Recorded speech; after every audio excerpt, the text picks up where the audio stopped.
Menteri di Jabatan Perdana Menteri menjawab. Terima kasih Yang Berhormat Arau. Bismillahirrahmanirrahim. Tuan Yang Bertua, tindakan kerajaan melaksanakan PKP, Perintah Kawalan Pergerakan, bermula daripada 18 Mac 2020 adalah bagi memutuskan rantaian penularan wabak COVID-19, terutamanya setelah berlaku kluster terbesar iaitu kluster Seri Petaling. Ternyata pelaksanaan PKP telah berjaya menurunkan keluk penularan wabak COVID-19 dan berjaya mencegah ketika itu daripada berlakunya gelombang kedua penularan wabak ini.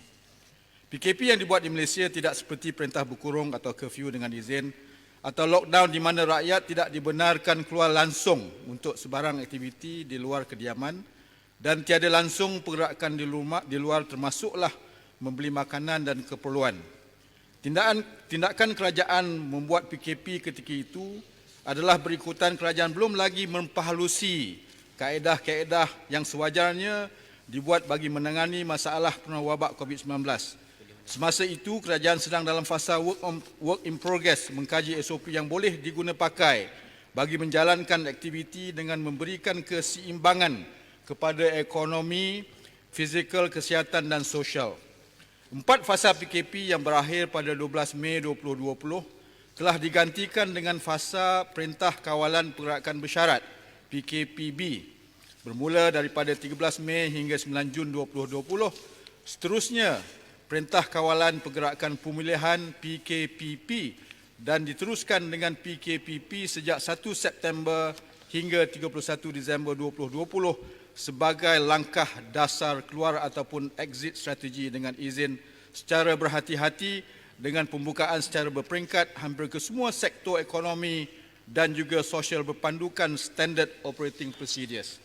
Pendekatan PKPP ini dilaksanakan untuk memberi keseimbangan antara aspek keselamatan kesihatan dan juga dari sudut aktiviti ekonomi supaya boleh berlangsung dan tidak terjejas. Tanpa keseimbangan ini, kehidupan rakyat akan terjejas teruk sekiranya pendekatan PKP sebelum ini dilaksanakan akibat sekatan-sekatan yang menghalang aktiviti sosio-ekonomi berlaku. Bagi kes negeri Sabah, kerajaan telah melaksanakan Perintah Kawalan Pergerakan Bersyarat di seluruh negeri Sabah bermula 13 hingga 26 Oktober 2020 dan disambung lagi sehingga 9 November 2020. Langkah ini diambil bagi membolehkan Kementerian Kesihatan Malaysia meneruskan tindakan saringan dan mengesan kontak rapat serta tindakan rawatan. Keputusan ini untuk melaksanakan PKPBB adalah bagi membolehkan aktiviti ekonomi terus dibenarkan beroperasi di dalam kawasan tersebut supaya tindakan melindungi nyawa ini dapat juga diimbangkan dengan keperluan menjana ekonomi. Total lockdown yang disebutkan adalah pilihan yang masih boleh dipertimbangkan tetapi buat masa ini belum perlu dilaksanakan kerana kita dalam peringkat pemulihan dan dalam dasar exit, dasar keluar seperti yang saya sebutkan tadi.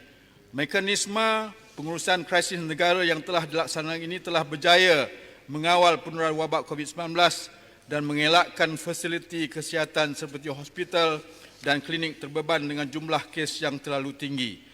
Saringan COVID-19 hanya dilakukan ke atas mereka yang bergejala dan tidak dilakukan ke atas semua penduduk di negara Malaysia dan kita sedar bahawa wabak ini sedang berada dalam komuniti dan selagi tiada vaksin, siapa saja dan bila-bila masa saja boleh dijangkiti dengan virus ini. Dan sekiranya total lockdown dibuat, ia akan memberi kesan negatif kepada kesihatan mental dan ekonomi. Kerajaan mahu membuat kawalan yang seimbang melalui kaedah pencegahan yang terbaik iaitu dengan membudayakan dan mengamalkan norma baru kehidupan seperti penjarakan sosial dan pematuhan kepada kawalan kebersihan seperti kerap membasuh tangan dan menjaga kesihatan diri sendiri. Terima kasih. Terima kasih, Menteri. Sila Arau, tambahan yang pertama. Speaker, tiap-tiap minggu ahli parlimen balik ke kawasan. Ada yang balik ke kawasan merah. Jadi mungkin dia balik, dia bawa penyakit ini ke parlimen. Dan ada juga kemungkinan dia bawa daripada parlimen balik ke kawasan dia. Jadi saya nak tanya, apakah kerajaan bercadang untuk mengkarantinkan semua ahli parlimen di satu tempat yang sama serta diiringi bagi menghadiri Dewan Rakyat selama tempoh persidangan ini berlangsung? Dan adakah kerajaan akan mewajibkan setiap ahli parlimen dan para petugas untuk menjalankan swab test setiap minggu berbandingkan 2 minggu sekali seperti yang telah disarankan semalam bagi mengelakkan berlakunya kluster baru yang disebut kluster parlimen. Dan mengikut Yang Berhormat, di Perancis 15 saat, tiap-tiap 15 saat satu COVID positif di Perancis. Di Malaysia ni macam mana perkiraannya? Kalau Yang Berhormat tak boleh jawab sekarang, jawab tulis. Terima kasih. Terima kasih Arau, sila. Yang Berhormat Menteri. Terima kasih Yang Berhormat Arau. Kalau kita lihat hari ini dari segi angka adalah tinggi dan kita lihat membimbangkan. Tetapi atas sebab kita mempunyai kesiapsiagaan, mempunyai public health system yang begitu baik, ia tidak mencapai tahap yang kita agak kritikal. Kalau ianya kritikal, kita telah melaksanakan total lockdown. Jadi kalau kita lihat the rate of infection hari ini dengan rate of recovery ataupun rate pemulihan itu adalah lebih tinggi daripada rate infection dari segi R0 itu sendiri. Jadi masih R0 masih lagi di bawah lebih kurang 1.0. Ya, kalau kita faham apa dia itu R0.